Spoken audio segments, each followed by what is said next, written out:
नमस्ते साथियों, सशक्त भारत से मैं डॉक्टर आर के वर्मा।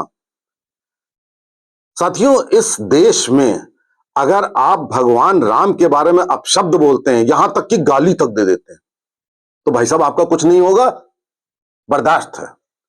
इसी देश में शिवलिंग के ऊपर अगर आप कुल्ला कर दें ज्ञान व्यापी में जैसे हो रहा था, भाई साहब कोई दिक्कत नहीं। इसी देश में भरे कोर्ट में आप विष्णु जी का अपमान कर दें साथियों, तो भी ज्यादातर लोग उन्हीं की तरफ रहेंगे और वो अलाउड है। लेकिन इस देश में आप एक शख्स के बारे में कुछ नहीं कह सकते, आपको मुंह नोच लिया जाएगा भाई साहब। और वो शख्स है मोहनदास करमचंद गांधी। इनके बारे में आप कुछ बोलिए, कुछ भी कहिए, तो एक वर्ग सामने आ जाता है। नहीं भाई साहब, वो तो महात्मा थे, अहिंसावादी थे, चरखा चलाते थे, आजादी दिलवाई, ये तमाम नैरेटिव चल जाते हैं जो बचपन से पढ़ाया जाता है। कक्षा 2 से, कक्षा 1 से जो पढ़ाया जाता है, वो नैरेटिव वो कभी आदमी भूलता नहीं है। हम लोग पढ़ाई करके भूले, लेकिन वो कुछ लोग ऐसे हैं 10-20% वो भूलते नहीं है। अभी संसद में खूब कुकुर झोंझों हुई और संसद में एक स्कीम के बारे में कि उस स्कीम में महात्मा गांधी का नाम हटा करके राम जी का नाम जोड़ा गया। उसके पीछे कुछ कारण थे और कांग्रेस जो कि विरोध कर रही थी, वो भी इस योजना का नाम नरेगा पहले महात्मा गांधी के नाम पर नहीं था, लेकिन तब कोई दिक्कत नहीं थी जब आपने नहीं रखा था। लेकिन एक बार अगर रख दिया, किसी ने भी रख दिया XYZ, तो हटाने से आपको बड़ी दिक्कत है।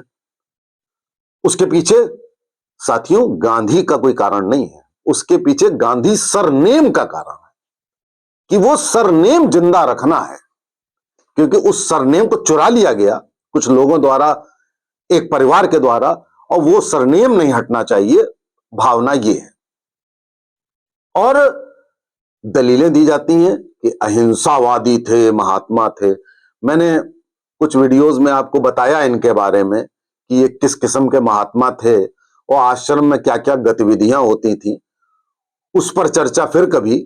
लेकिन मैं इनकी अहिंसावाद पर आपके इस समय कुछ चक्षु खोलना चाहता हूं। आपको मालूम है कि जो कस्तूरबा गांधी थी, वो बड़ी सख्त बीमार पड़ी। उनको पेंसिलिन के इंजेक्शन से वो ठीक हो सकती थी।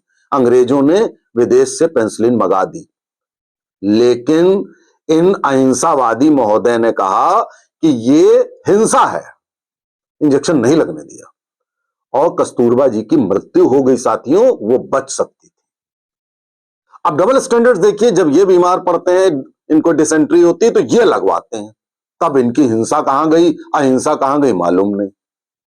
ठीक उसी तरह जैसे कि गैया का दूध नहीं पिएंगे कि बछड़ा पीता है, लेकिन बकरी का पिएंगे। अब उसके भी भैया बच्चे होते हैं, तो उसका भैया आप क्यों पियोगे? लेकिन ना, डबल स्टैंडर्ड्स। गांधी सर्जरी के खिलाफ थे साथियों, मैं सर्जन हूं, और ये सर्जरी के खिलाफ थे कि सर्जरी में हिंसा होती है। इनको हो गई अपेंडिसाइटिस, भाई साहब बाकायदा तुरंत ऑपरेशन करवाया, तुरंत एंटीबायोटिक के इंजेक्शन लगवाए।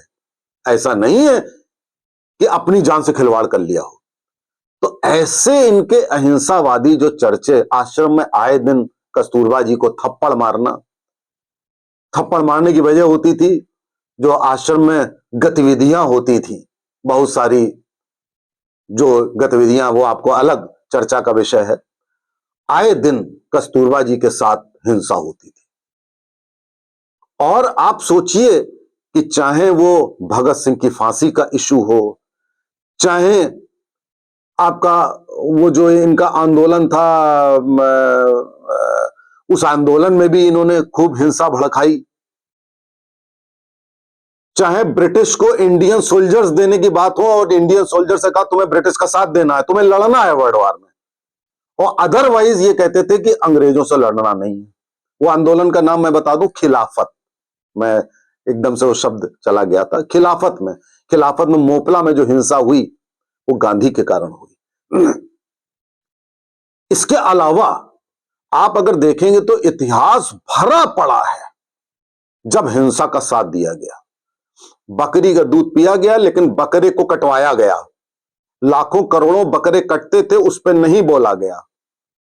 ठीक है, श्रद्धानंद के हत्यारे की फांसी को रुकवाने के लिए अनशन हुआ, लेकिन भगत सिंह की फांसी जल्दी दिलवाने के लिए कोशिश की गई। पूरा भरा पड़ा है आचरण डबल स्टैंडर्ड से और हिंसावाद से।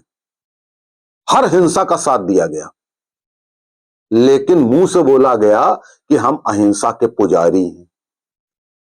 अब आप बताइए कि अगर ये बातें मैं पॉइंट आउट करूं किसी के सामने कि भाई ये आचरण था, ये सब रिकॉर्डेड फैक्ट्स हैं, इसमें ऐसा कुछ नहीं है कि जो मैं अपने मन से बोल रहा हूं, सब लिखा हुआ है, जाके पढ़ लीजिए।